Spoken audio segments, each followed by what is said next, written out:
পবিত্র মাহে রমজান মাস আল্লাহ তাআলা আমাদের জন্য বরকতময় রহমত স্বরূপ আল্লাহ দিয়েছেন। তো আল্লাহ তাআলা এই রমজান মাসকে 3টি ভাগে বিভক্ত করেছেন: রহমতের 10 দিন, নাজাতের 10 দিন, মাগফিরাতের 10 দিন। তো আমরা যদি আসলে সঠিকভাবে আমল করতে পারি এই রমজান মাসে, তাহলে পূর্বে যত গুনাহ করেছি সমস্ত গুনাহ থেকে আল্লাহর কাছে মাফ চাইলে, পানাহ চাইলে আল্লাহ তাআলা মাফ করে দিবেন। এটাই স্বাভাবিক। রমজান মাস এতই বরকতময়। তো যাই হোক, প্রিয় দর্শক, আমি একটি গজল উপস্থাপন করছি আপনাদের মাঝে। গজলটির কথা হলো: আল্লাহ তুমি আদরও করিয়া মানুষ বানাইয়া, কেমনে দিবা জাহান্নামে ফালাইয়া। তো দর্শক শ্রোতা, দেশ এবং দেশের বাইরে হতে আমার ভিডিওটি যে যেখানে হতে দেখছেন, অবশ্যই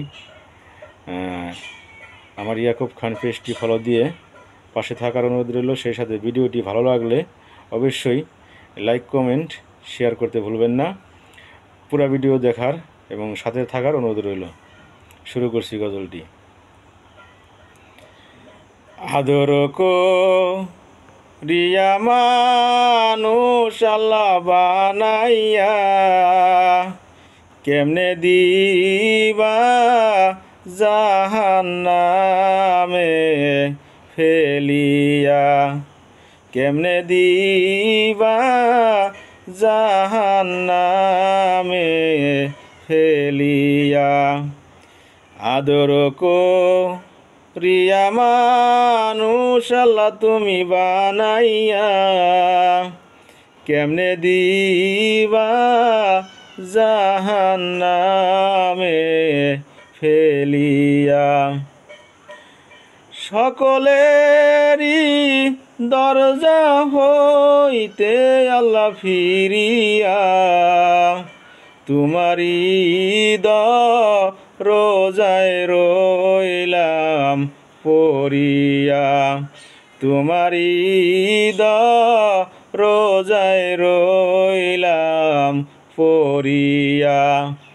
আদর করিয়া মানুষ আল্লাহ বানাইয়া, কেমনে দিবা জাহান্নামে ফেলিয়া, কেমনে দিবা জাহান্নামে ফেলিয়া।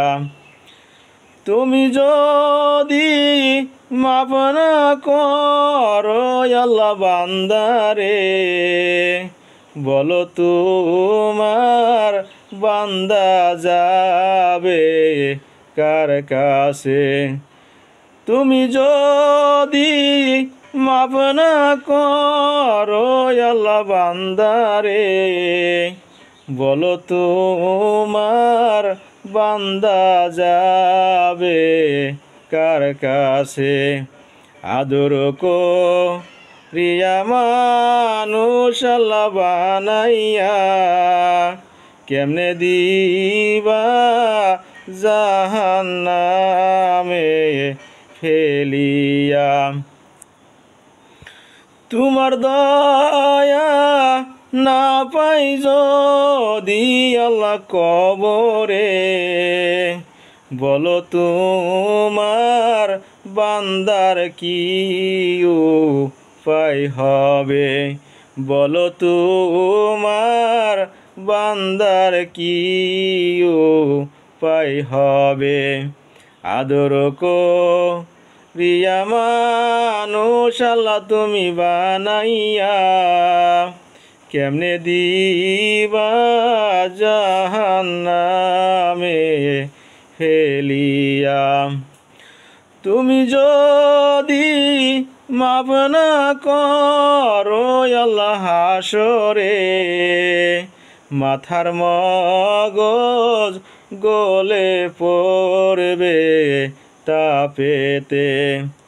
তুমি যদি মাফ না করো আল্লাহ হাসরে, মাথার মগজ গলে পড়বে তাপেতে আদর করিয়া মানুষ আল্লাহ তুমি বানাইয়া কেমনে দিবা জাহান্নামে ফেলিয়া কেমনে দিবা জাহান্নামে ফেলিয়া।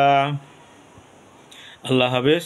আশা রাখছি দর্শক গজলটি ভালো লাগবে। গজলের কথাগুলো খুবই সুন্দর, অত্যন্ত ভালো, চমৎকার। তো যাই হোক, ভালো লাগলে ভিডিওটি অবশ্যই লাইক কমেন্ট শেয়ার করতে ভুলবেন না, অনুরোধ রইল। আল্লাহ হাফেজ। পুরো ভিডিও দেখার জন্য সকলকে ধন্যবাদ। আমার পুরো ভিডিওর সাথে থাকার জন্য সবাইকে আমার পক্ষ থেকে অভিনন্দন এবং ধন্যবাদ রইল।